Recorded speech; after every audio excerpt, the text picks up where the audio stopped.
5 राज्यों में चुनाव था, लेकिन सबसे ज़्यादा पूरे देश का जो नज़र था वो पश्चिम बंगाल के चुनाव नतीजे पे।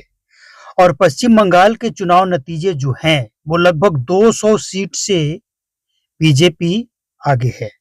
और जिस हिसाब से वो आगे है, लीड कर रही है, लगभग सरकार बनना तो तय है।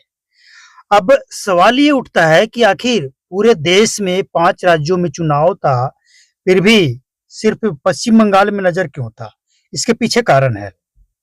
पश्चिम बंगाल में ममता बनर्जी तीसरी बार लगातार मुख्यमंत्री रहने के बाद चौथी बार अगर जीत जाती तो शपथ लेती, और इसके बाद ये कन्फर्म हो जाता कि बीजेपी लहर धीरे-धीरे कमज़ोर हो रहा है।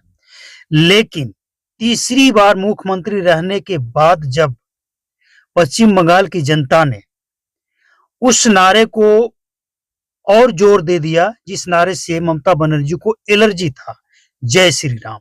यानी ममता बनर्जी पश्चिम बंगाल हार चुकी है और पीएम मोदी लहर वहां पे देखने को मिल चुका है। हालांकि ये पहले ही लगभग तय था, क्योंकि पीएम मोदी किसी राज्य में अगर ये कह देते हैं ना कि शपथ ग्रहण में भी हम आने वाले हैं, जैसा कि उन्होंने बिहार में कहा था और कई राज्यों में उन्होंने कहा था, तो लगभग जीतना कन्फर्म हो जाता है।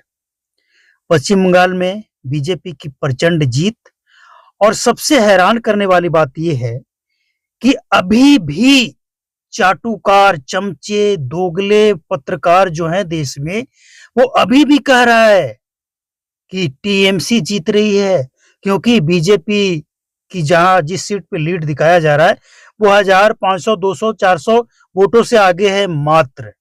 मतलब ये लोग की हालत ऐसी हो चुकी है ना कि बीजेपी के मुख्यमंत्री वहां पे शपथ लेंगे और ये लोग कहेंगे कि टीएमसी शपथ लेने वाली है। ये हालत हो गई है इनकी।